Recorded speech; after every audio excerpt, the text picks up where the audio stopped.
আসসালামু আলাইকুম। এটিএন বাংলা সংবাদে সবাইকে স্বাগত জানাচ্ছি। আমি মারিয়া চৌধুরী। ছিনতাইকৃত টাকা ফেরত চাওয়ায় রাজধানীর মোহাম্মদপুরে ঢাকা উদ্যান এলাকায় এক প্রবাসী যুবককে কুপিয়ে হত্যা করেছে সন্ত্রাসীরা। সোমবার রাতে ঢাকা উদ্যানের বি ব্লকে নিজ বাসার সামনে এই হত্যার ঘটনা ঘটে। নিহত ব্যক্তির নাম বিল্লাল হোসেন ওরফে বাবু। এই ঘটনায় তার বাবাও আহত হয়েছেন।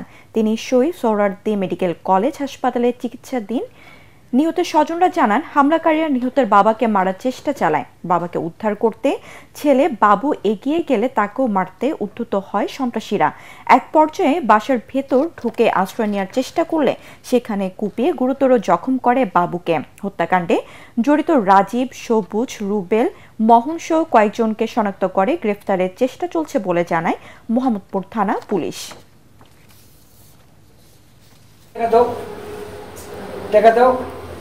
এই জায়গাগত কারণে আরো বেশি কত সন্ত্রাস এই অর্থ এলাকায় বিভিন্ন সন্ত্রাসগিরি করে। ওই যে কদিন আগে আপনার পৃথিবী সংবাদে যে সন্দীমা বাড়ি তাদের বাড়ি সহ ডাকাতি করতে করছে, তাদের মামলা কিছু হয়েছে। আমরা সবাই বসে ছিলাম দোকানের সামনে, পরে দেখলাম সবাই চাপাটি ছুরি নিয়ে আসলো। তো আমার বাইরে বলি কি দোকানে ঘরে তাড়াতাড়ি ঘরে, এর মধ্যে আমার বাপের কোপ দেওয়ার সাথে সাথে আমার বাইকে করতে ধরার সাথে সাথে আমার বাইরে গাছ পাশে।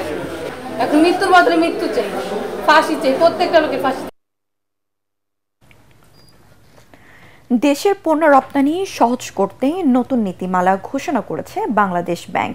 নতুন নিয়ম অনুযায়ী রপ্তানিকারকরা এখন বৈশ্বিক অনলাইন প্ল্যাটফর্মে বা মার্কেট প্লেসের মাধ্যমে বিজনেস টু কনজিউমার কাঠামো সরাসরি চূড়ান্ত ক্রেতার কাছে পণ্য বিক্রি করতে পারবেন। কেন্দ্রীয় ব্যাংকের বৈশ্বিক মুদ্রা ও নীতি বিভাগ এই আদেশে প্রজ্ঞাপন জারি করে। এতে বলা হয়, রপ্তানিকারককে অবশ্যই অনলাইন প্ল্যাটফর্মে নিবন্ধনের প্রমাণে ব্যাংকে জমা দিতে হবে। রপ্তানি আয় দেশে আনার ক্ষেত্রে প্রচলিত ব্যাংকিং চ্যানেলের ব্যবহার অব্যাহত থাকবে। অনলাইন প্ল্যাটফর্মের মাধ্যমে একাধিক চালানের রপ্তানি আয় আসলে নিষ্পত্তির সময় ফার্স্ট ইন ফার্স্ট আউট নীতি অনুসরণ করতে হবে। যাচাই বাছাই শেষে ঘোষিত মূল্যের চেয়ে বেশি রপ্তানি আয় থাকলেও তা গ্রহণযোগ্য হবে। বাংলাদেশ ব্যাংক জানায়, এর বাইরে অন্যান্য রপ্তানি নির্দেশনা অপরিবর্তিত থাকবে। পরিবেশ দূষণ, ধূমপান আর রান্নাঘরে ধোয়ার কারণে ফুসফুসজনিত রোগ বাড়ছে। শিশুরাও আক্রান্ত হচ্ছে। এর থেকে বাঁচতে সচেতন ও নিয়মিত চিকিৎসা নেওয়ার পরামর্শ দিয়েছেন চিকিৎসকরা। বিশ্ব ক্রনিক অবস্ট্রাকটিভ পালমোনারি ডিজিজ বা সিওপিডি দিবস উপলক্ষে বাংলাদেশ মেডিকেল বিশ্ববিদ্যালয়ের রেসপিরেটরি মেডিসিন বিভাগের উদ্যোগে আয়োজিত র্যালি শেষে চিকিৎসকরা এসব কথা বলেন। তারা বলেন, সিওপিডি হচ্ছে ফুসফুসের দীর্ঘমেয়াদী রোগ। এই রোগ থেকে বাঁচতে পরিবেশ দূষণ প্রতিরোধের তাগিদ দেন তারা।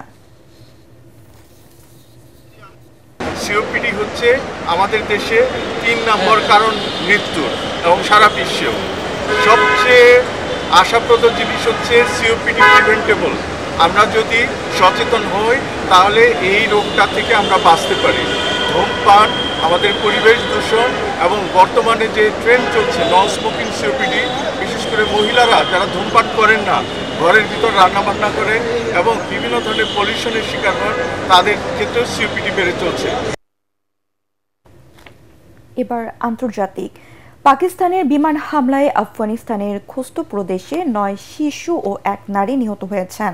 আফগান তালেবান সরকারি মুখপাত্র জানায়, স্থানীয় সময় মধ্যরাতে গোস্তরের গুরবুজ জেলায় এই হামলা চালানো হয়। হামলায় স্থানীয় বাসিন্দা ওয়ালিয়াত খানের বাড়িতে 5 ছেলে ও 4 মেয়ে শিশু এবং 1 নারী নিহত হন। বাড়িটিতে সম্পূর্ণ ধ্বংস হয়ে যায়। ওই মুখপাত্র আরও দাবি করেন, উত্তর পূর্ব কুনার এবং পূর্ব উপত্যকা প্রদেশেও আরও বিমান হামলায় চালিয়েছেন পাকিস্তান। এতে অন্তত 4 বেসামরিক নাগরিক আহত হয়েছেন। এদিকে এই হামলাকে বিপজ্জনক উস্কানি বলে দাবি করেছে তালেবান প্রশাসন।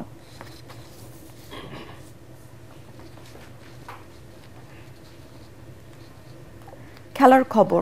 ব্রাজিলকে ট্রাইব্রেকারে পরাজিত করে ফিফা অনূর্ধ্ব-17 বিশ্বকাপ ফুটবলের ফাইনালে উঠেছে পর্তুগাল। কাতারের দোহায় আক্রমণ আর প্রতি আক্রমণের এই ম্যাচে দুদলই গোলের সুযোগ তৈরি করেছিল, কিন্তু কেউ সফল হয়নি। তাতে করে খেলার ফলাফল নির্ধারণে ট্রাইব্রেকারের প্রয়োজন হয়। দুদলই প্রথম 4টি স্পটটিতে গোল করেন। পঞ্চম টাইয়ে গোল করতে ব্যর্থ হন পর্তুগালের goalkeeper.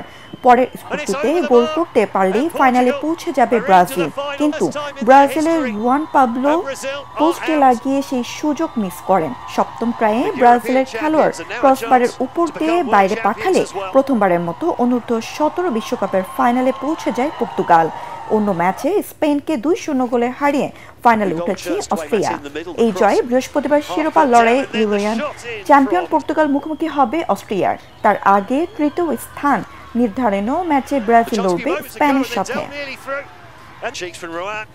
And he's put it against the post.